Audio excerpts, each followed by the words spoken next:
Going on, ladies and gentlemen, boys and girls? We're coming to you back again with another top 10. Today we're doing cornerbacks, which I think requires the most skill and athleticism on the whole field because they running backwards when wide receivers running forwards. We got Moody and Isaiah with me. What's going on, everyone? Isaiah got these trash ass cup noodles next to me, ready to start digging in, so I could be doing better. Don't disrespect the cup noodles until you try them. But like Eric said, behind quarterback and offensive tackle, and I'll tie with tight end because for some reason tight end is so hard to learn, but you're doing two different things, so I can understand. Cornerback is in that top five, but man, the translation of learning how to play that position in the NFL is monstrous because like Eric said, you got to run backwards as fast as guys like Tyreek Hill. And so we might as well just hit the honorable mentions right now because that just segues perfectly.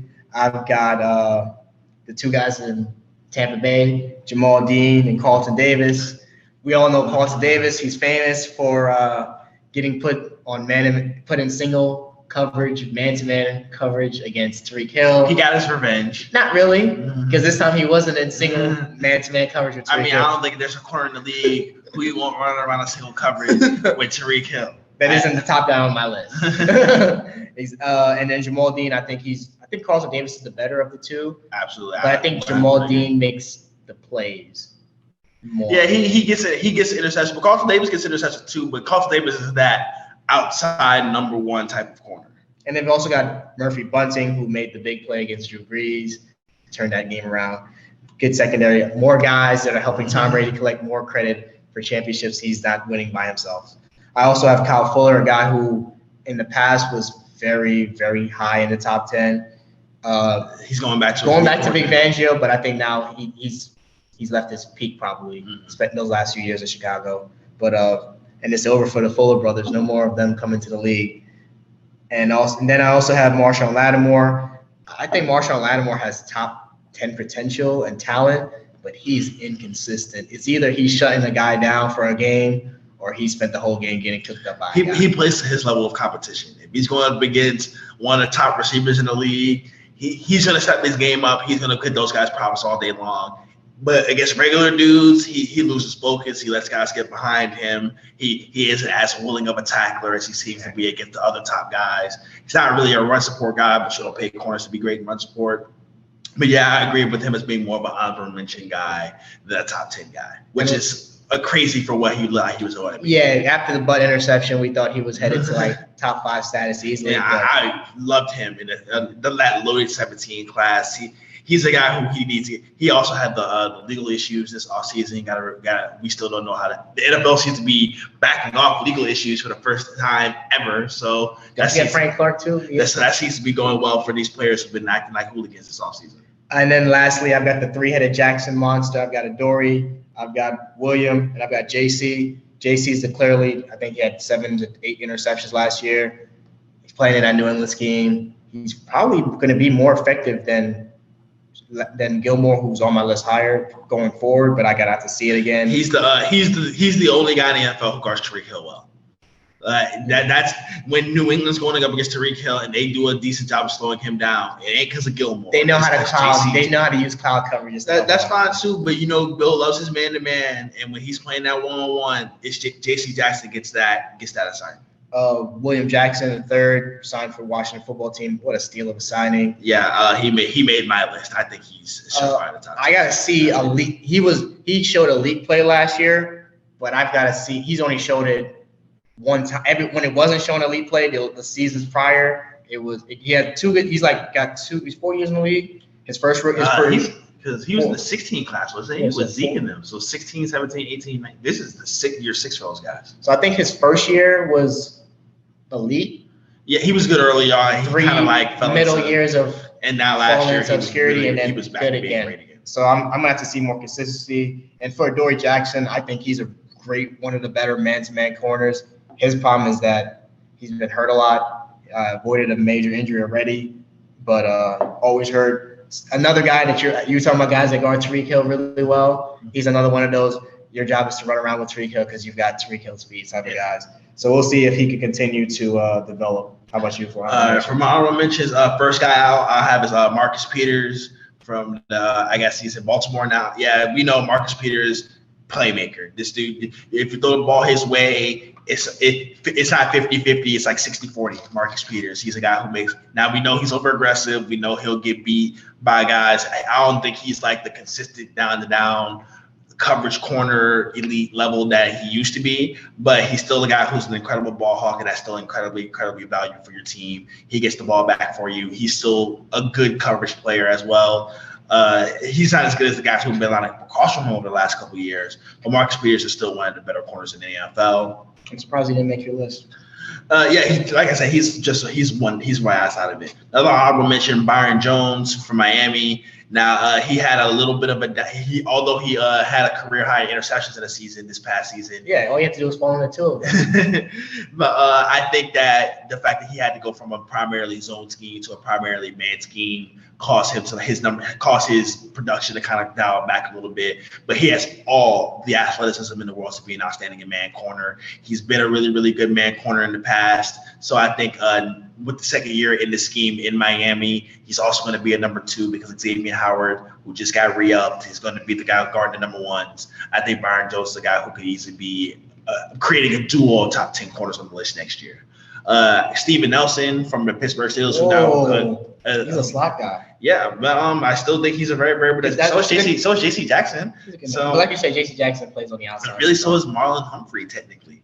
But yeah, Steven Nelson's the guy who has been really, really, really productive for Pittsburgh over the last couple of years on, again, a super duper talented defense.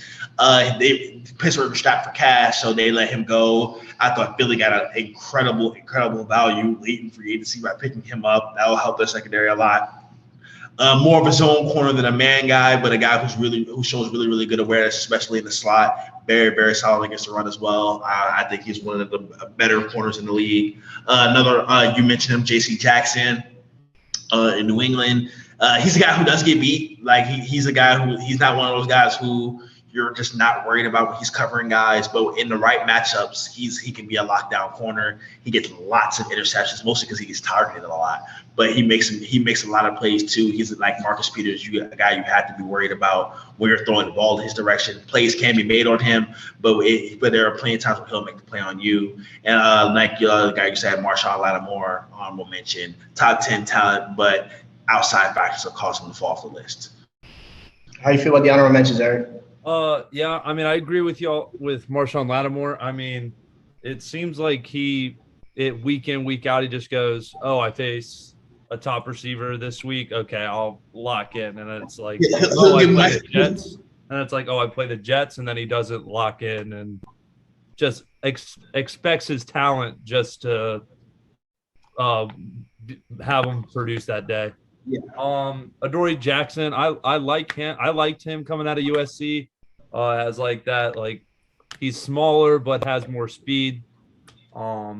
The injury issues are what holding him back. It's hard. Yeah. He's just not out there enough. When he's on the field, and he's a lot of times when he's out there, he's healthy and out there. He's the top 10 corner, but a lot of times he's out there.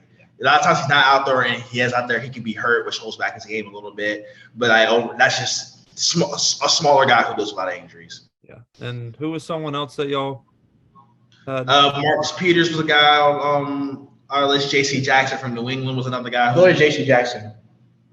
J.C. Jackson, I mean, he's all right. I mean, I don't think he belongs on the top 10, but not yet.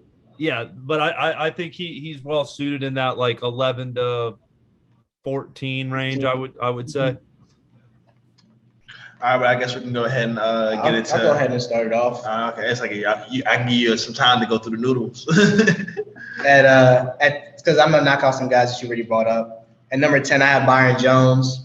I mean, I think what's flying under the radar is Byron Jones had one of his best seasons last year, and he found his way to finally get some turnovers. That was the only thing holding back Byron Jones, in my opinion, from jumping into that top 10 status. Is that there's no way you could tell me you're a shutdown corner and interception never fall into your lap more than a couple times.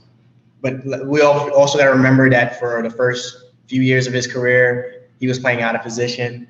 So, I mean, we'll see if he develops better in a better scheme with better coaching And him and Zamian Howard definitely one of the best cornerback duos because they're both guys are relatively close as their counterpart on my list. So we'll see. So it's debatable. At number 9, I have Marcus Peters. I mean, he's got to be behind Xavier Howard. He's probably got to be the second best playmaking cornerback in the league. There's no one that's getting you more interceptions off of jumping routes than Marcus Peters. Now that of course comes with the negatives that, yeah, he gets beat a lot. Not a lot, but more than you want a solid corner to be. But I think we found that out that he's, in my opinion, he's just the best number 2 cornerback in the league, the best number 2 guy to have. He's not a number 1, but as a number 2, no one's going to be doing it better than him because he's going to make those plays for you.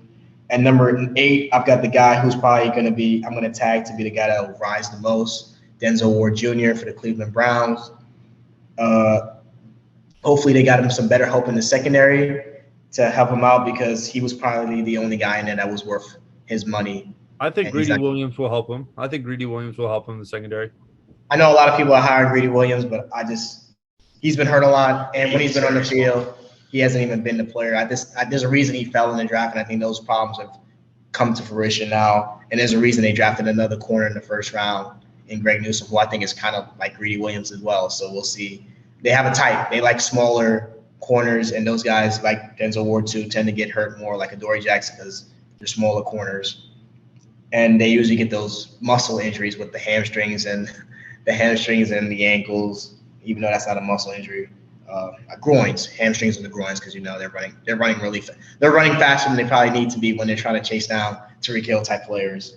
And number 7, I've got a guy who was, if we did this list a couple years ago, he'd be solid number 1, former defensive player of the year, Stefan Gilmore. I will say, yeah, I do believe his play has tapered off, and his days of being an elite corner are probably behind him. But man, he's still a top 8 guy, and when you get to that 30 age in corner, it's always hit or miss from here on out. So I'm interested to see. I mean, New England didn't rush to the podium to give him an extension, so we'll see what they got going on there, and we'll see how he does if he has to go away from New England and see what he really has left in him. And rounded up, I got a guy who I think is overrated. I've got number 6. I got Marlon Humphreys, great corner. Like Moody said, last year because they had injuries to slot guys, he was doing more slot work, inside, outside. A guy that's I won't call him shut down. But I like his versatility as a man corner and a zone corner because he's playing in a very complex Baltimore Ravens defense, doing lots of things. Now he's doing man and zone from the slot. So he's probably, of all the top guys in the top 6, because he's 6 in my list, he's probably the most versatile of them all. And I'll argue with a guy I have ahead of him, not one of my guys, but yeah, Marlon Humphreys is 6 is where I'll go. I'm surprised you have Marlon Humphreys that low, but I'll talk about him when I get on to my because he'll be in my top 5. So I'll just say that right there. We had a couple of similar names in Gilmore, Denzel Award, just in a different order. I'll go ahead and start working my way through. At 10, I got Carlton Davis from Tampa Bay. I know Tyreek Hill was running by him that one time, but Tyreek Hill can do that to anybody. But overall, Carlton Davis is a super duper, a solid CB1. He follows the best receivers for the Tampa Bay. You really like him over Byron Jones and Marcus Peters? I think he's better than Marcus Peters now. Byron Jones had to do the scheme change, so I got to see how Byron Jones does in the second year in the new scheme. If he gets back to his regular level, then Byron Jones will definitely be on the list. But Carlton Davis is one of the best man-to-man outside corners in the NFL. He's terrific in press. He's sticky. But he does make plays on the ball as well. He's a guy who in one-on-one coverage with his size can make plays on the ball at the catch point, gets interceptions. I like Carlton Davis a lot, and I think he's going to be doing nothing but get better. And number 9, I got Stefan Gilmore. I think Stefan Gilmore is taking an even bigger step back than Isaiah has. He just like for corners past 30. When the cliff usually hits, it hits. And it's very rare that you just come back from it. Only seen one person do it. Terrence Newman. Yeah, and you got to go some more of his own scheme to do that. And Stefan Gilmore's going to be right back to playing one-on-one man coverage in the Bill Belichick system. And he want to get paid, so he's already dealing with some contract business issues with the Patriots. And now he's going into a season where he just came off some injuries, but more just on the drop off in production last year. I just have to see if he can bounce back, but I still think he's in the top 10. But he looks like a guy who could easily be off the list next year if he doesn't bounce back the way you expect. Number 8, I got William Jackson. William Jackson, I loved William Jackson in 2016. I thought he was the best, second best corner in the class behind Ramsey, of course. But he showed number 1 NFL corner last year, like top 5 ability. That's how good he was last year. He was taking number 1 receivers out, DeAndre Hopkins, Tyreek Hill. Like he guarded some of the best receivers in the game to stalemates, if not to winning the matchup a lot of the times on a defense that didn't have anything around him. Carl Lawson. Yeah, Carl Lawson, Jesse Bates. So I won't say anything, but defense overall, that's just not super duper talented. He's a guy who, like, he's the only cornerback on that roster who's really worth anything. And I think Washington football team got an incredible steal of getting William Jackson in free agency for a relatively team friendly contract. It's not very team friendly. It's a bad. It was $16 million. It was like corners about to be going for like 20. For number 1 guys, I think they got a good deal out of that. Number 7, I got Denzel Award. Denzel Ward's one of the young stud corners in the NFL today. He just hasn't quite hit that elite level, and who knows if he'll ever hit it. But 7 is a great spot to be in. It's not like I think he's more of a guy who might be stuck at 7'6" type of guy. I don't know if he has like the physical size to be one of the dominant guys on the outside, but he's going up against bigger, more physical players. I think bigger physical. Actually, only $14 million for. That's what I'm saying. Like he had a great contract. I didn't realize he's 28 though. Okay. Yeah, he was an older guy. That makes sense. But like they're in year 6 now. So the 2016 class, they're hitting their mid-20s, mid-late 20s. But back to Denzel Award. Denzel Award on a Cleveland defense that struggled in the secondary last year, he wasn't one of those guys. He is a terrific man-to-man corner, really smooth, really patient, good athleticism. He's just slight of frame and can get bullied a little bit. And number 6, I got one of the biggest riser from the last year quarterback on this one, James Bradbury for the New York Giants. He emerged as one of the best cornerbacks in the league last year in terms of like pass breakups and ball production. He had that great game against Allen Robinson, held him to only 1 catch, caught 2 picks in the game, although that might be a product of going against Mitchell Trubisky. Well, he won and got that jump ball. It was a jump ball. It was a great play he made. It was also massively underthrown. But that's what happens when you're going to have with Allen Robinson quarterbacks. But James Bradbury looked like a guy who in the NFC South against all the elite receivers in the league, he looked like a good corner. When he got to come to the NFC East against lesser offenses, he looked like a great corner. And he had really, really great ball production last year. Want to see him do it again. He plays in a really, really tough scheme to be great in multiple years as on an island man-to-man coverage. All the Giants do. It was zone heavy this year. The Giants like to do a lot of too high safety stuff, so maybe he can maintain that level. I think a little more man though. We'll talk about that. Bradbury is really, really good though. He burst onto the scene last year. The Giants looked like it went from an overpaid to an underpay in one season for the Giants. So really, really good player, James Bradbury. I'll go through my 10 through 6 again. Carlton Davis, Stefan Gilmore, William Jackson, Denzel Ward, James Bradbury. So yeah, we had Gilmore on that section, Denzel Ward in about the same spot, and we talked about Marcus Peters and Byron Jones and Carlton Davis and William Jackson. So we had all those guys about in the same tier.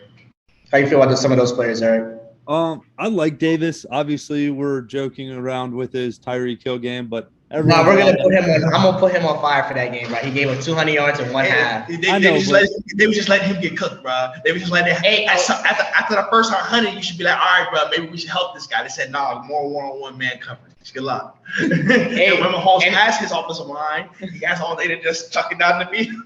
But I'll allow the man to have a bad game. You know, you don't expect all these guys to be dominant. It was really a bad quarter. He didn't do anything the rest of the game. It was a bad. It was the worst cornerback we've ever seen. I don't know. I saw Calvin Johnson go for 330. So I don't know.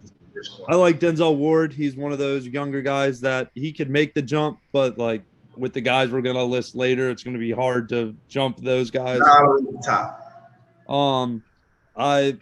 I was sick to my stomach when the Panthers didn't re-sign Bradbury. I literally texted Isaiah as soon as it happened, going, have fun with him because he's good, and I don't know why we didn't sign him when our secondary is a problem. But anyway, who was another guy on that list?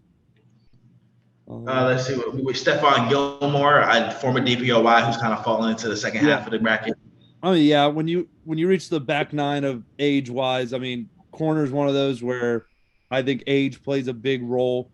The biggest, besides maybe running back, in my opinion. Because this cornerback requires the most athleticism because you're doing a more of a reactionary like movements compared to like receivers who are just doing it. You got to react and be quick twitch and all that stuff. And age does not help you with that.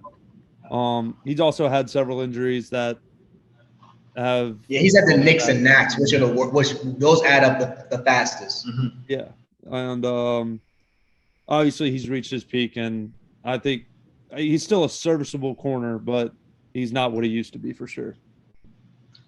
All right, so we get to your top 5. What about that bottom tier of guys? I think Marcus Peters, Byron Jones, William Jackson. I mean, Marcus Peters is probably one of those guys where you hate him when he's not on your team and you love the man when he's not because he's throwing penalty flags into the stands. He's spitting on Jarvis Landry. Everybody know what Marcus Peters is. So I said we ain't done yet. But they couldn't have him and Tyrann Mathieu in that secondary. They just couldn't. That's before he even got to LA. Yeah. He looked bad in LA. Way to revive his career. They asked him to be a 1 in LA. They said they went to the Super Bowl though. Yeah, unfortunately. Well, anyway, let's move to the top 5. All right, so for my top 5, I've got my favorite corner from his class, Trey White. I mean, what more can we say about Trey White? He's probably the best. He's a better man corner than zone corner, but he's pretty. Actually, no, I'll flip it. He's better cover 3 corner than man corner. He's elite in that Sean McDermott system. They run a lot of different coverages, luckily for him. I mean, great ball skills, always near the ball. I actually think he's at you like JC. I think he's got the second best ball skills in the NFL. Is Trey White. Trey White, yeah, that's his. I said playmaking for Marcus Peters, but ball skills. Yeah, Trey White is a high point. I'm going to go get it. He's literally in the top 5 just off it alone. I will say his play to play, like level of play is not super up to par as some guys in front of him. Let's not forget he was also the pick that was traded away for Patrick Mahomes. What? Wait, no. That's what the Bills were. The Bills went traded down from 10 to 27. Maybe use that pick that they got from Mahomes to trade up to go get Allen. So they figured it out. This ain't the Cleveland situation. Trading away Deshaun Watson. The Bears. We don't even gotta disrespect them anymore. We know they made a mistake. At 4, I've got the most versatile cornerback in my opinion. A guy who's going to flourish in the man scheme, flourish in a zone scheme. New New York Giants cornerback from last season, Mr. James Bradbury. Booty had him at 6. I had him at 4. What more can we say about it? As like I said, I think Patrick Surtain. That's who I compared him to. A guy that he's going to be good in whatever scheme you put him in. You tell him to go. You tell him to line up and take that receiver out the game, one-on-one, man-to-man. He'll do that. You tell him to play some off zone in a cover 3. He can do that. Some cover 2 off zone. He can do that. He's just versatile. Now, I don't think he's elite, like top 3 in any type of coverage style or any type of coverage, but he's top 4, top 5 in every single type of scheme. That's why I had him outside my top 5. I didn't see him as someone who was particularly special at one thing.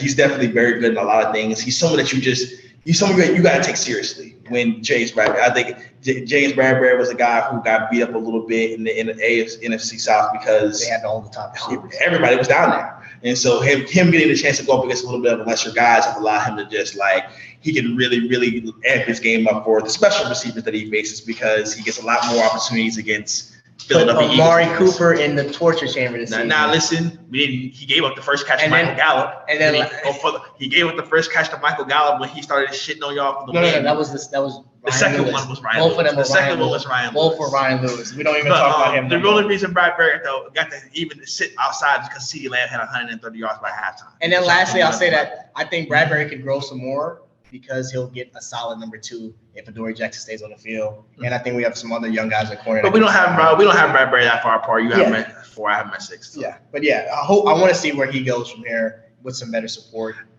At 3, I've got Jair Alexander. According to everybody, he's made this jump to being the best corner in the league.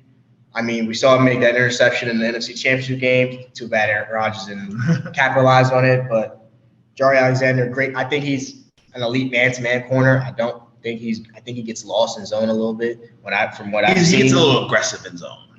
So he's a man-to-man corner that tries to play zone coverage like man-to-man, and I've seen him get cooked up a few times.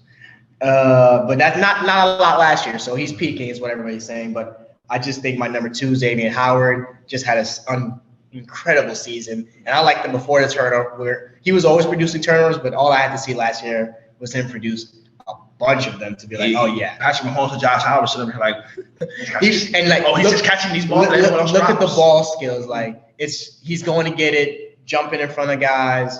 Like Moody said, Josh Allen and Patrick Mahomes just kept wondering how did he get there, and he's not a very good athlete. That's the worrisome thing is that his instincts are unbelievable. And he's an incredible athlete, but some of his interceptions are incredible athletic plays. Reminds me of a man-to-man version of Richard Sherman, a guy that's not doing it with elite athleticism, just great knowledge of the game, great twitchiness, great ball skills. And number 1, Jaylen Ramsey.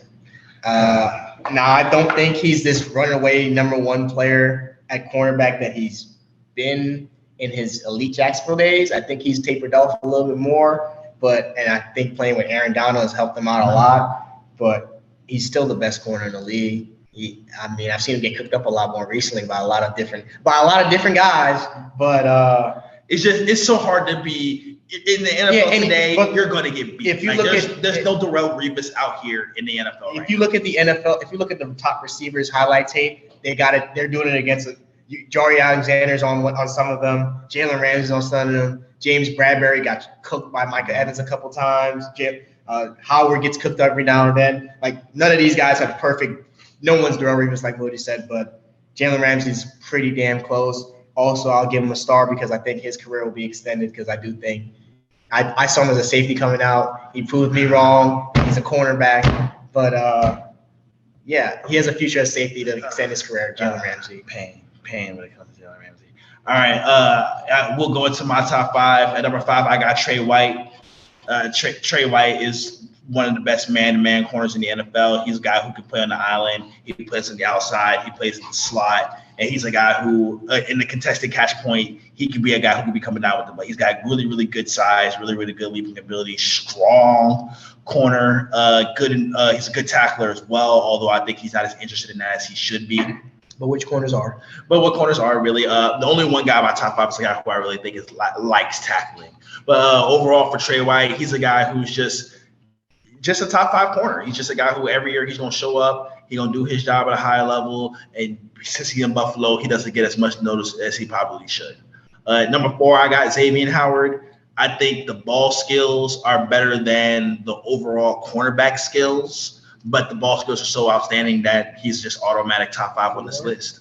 I can see it. It's just like the 10 interceptions were great. 10 interceptions is unbelievable. It don't happen in today's NFL, guys getting 10 picks. But like I said before, he's a guy who I think gives up more on a catch-to-catch basis than these other guys. But if he has opportunity to make a play, he's a guy who's going to make it 8, 9 times out of 10. Number 3, I have the guy who I think is the most complete cornerback in the game. You call him overrated. I think he's just outstanding at everything that a cornerback that a football player has to do. That's Marlon Humbry from Baltimore. He's elite in all areas. I think he's good. He plays quality safety. He plays some dime linebacker, outside corner, nickel corner. He's really good at rushing the passer. He's a physical, outstanding open field wrap-up tackler. I think he's the best at his position at tackling, at forcing turnovers, and he forces fumbles along with getting. He forces fumbles as opposed to Xavier Howard, who had 10 interceptions. But it's not like Humphreys is allergic to getting interceptions. He gets those. We're not gonna say he's allergic to it. He gets picks too, but a guy who could come down, and I think forcing fumbles is more sustainable. That's getting your hands on the ball carrier. That's punching the ball out. He has a Peanut Tillman type of punch. Yeah, that's what he reminds me of. So he's really, really great in run support as well. I think Marlon Humphrey is the most complete corner in the NFL today. But obviously, that's my I don't know if he's out here just getting cooked. Like AJ Brown had that really good start in that game. But Marlon Humphrey in the last 3 quarters took AJ Brown out the game. So I think they went away from him. That's another fair point too. But Humphrey wasn't good enough coverage where they didn't just throw balls wide open AJ Brown all day. Marlon Humphreys, especially with his size and physical strength, I think he's one of the elite corners in the game today. At number 2, Jair Alexander. I definitely don't think he's the best cornerback in the league. I'm surprised that so many people want to give him that kind of credit, but he was locked down last year. He was a guy who carried number 1s receivers all over the field, took him out of the game. He only gave up 355 yards passing. My only question is, who did he really cover? Because he was. Allen Robinson, Adam Thielen, Justin Jefferson, and Kenny Galladay are all in his division. So it's not like he just Kenny Galladay was hurt most of the year last year, but those other guys that's some outstanding receivers that he would have been going up against. The NFC in general does have solid receivers in Tampa Bay and Seattle and Dallas and those type of teams. And I don't think he's the best corner in the game because Jaylen Ramsey is just so spectacular. But he makes lots of athletic plays on the ball when it comes to getting interceptions. He always seems to be around the football in the right place at the right time. He can make athletic plays himself, but he also does a good job of finding his way to be around the football. He's definitely a gambler, a guy who will get caught peeking because he wants to make interceptions so bad. I think that will go away as he ages and gets more experience and realizes that he don't need the interception. He just has to make sure that he's taking guys out of the game on a consistent basis. And I think he really embraced that last year. But number 1, the king of the cornerback room, Jaylen Ramsey. It hurts my heart every day that Jaylen Ramsey isn't a Dallas Cowboy because he was just destined to be the best corner in the NFL. He had all the physical tools, size, strength, athleticism, confidence. He's trying to work on his slot game. That's caused some struggle, like as a word this Hunter Renfrow was giving him problems in practice. But he's a guy who on the outside, as an outside corner, there's no one better. I don't even think there's anybody really in his class as far as someone who could take guys out of the game where he's really, really ramping up the pressure on guys. DeAndre Hopkins is really the only dude who gives him like real problems, and that's because DeAndre Hopkins is the best receiver in the NFL. And he's consistently putting DK Metcalf in the torture chamber. DK Metcalf goes from a guy who can't be guarded to 0 catches, 0 yards. That's what DK Metcalf becomes when Jaylen Ramsey comes to town. He's got the size to match the Julios, the DK Metcalfs of the world. He's got the speed to match the Tariq Hills and the Antonio Browns and those guys of the world in their primes. He's the do-it-all special Deion Sanders of this generation, like Darrelle Revis of this generation. He's not as good as those guys, but in his generation, he's the best of the bunch. Now, before we let Eric interject, come on now. You think Marlon Humphrey's better than Xavier Howard? I do. Xavier Howard has other years where he didn't have 10 picks. Let's remember that. Let's remember that first of all. He wasn't fantastic in 2019. He wasn't putting up top 10 production that year. Now, overall, I like Xavier Howard a lot. I don't think 4 is disrespect for Xavier Howard, but as far as a guy who's been an impact player on a really, really good defense, and I think that he's just more trustworthy for the entire game. I think for those 1 or 2 flash plays, Xavier Howard is someone who can make more game-changing plays for you. But I trust Marlon Humphreys more on a play-to-play basis, and I think that's more important at the cornerback position because teams are throwing the ball 65% of the time. You got to be consistent for 70-plus passing snaps, for 35, 40, 45 passing snaps a game. I just don't know. Xavier, don't forget that great year he had in 2018. Something about Marlon Humphrey's game is lacking. Maybe it's explosiveness because he's not making those explosive plays on the ball. He's really good at that Peanut Tillman punch out. That's forcing turnovers. Those are just as good as interceptions. It's not as pretty. It's not really a cornerback thing. So we ding him a little, like you're dinging him a little bit because he's not. That's how a cornerback plays, a linebacker type of thing. But like the guy who made it famous was a cornerback. I've also seen him struggle. I've seen him struggle with some of those. I've seen him struggle with the Odell Beckhams, the Jarvis Landrys, the Pittsburgh guys. Everyone's gonna have guys that they struggle with.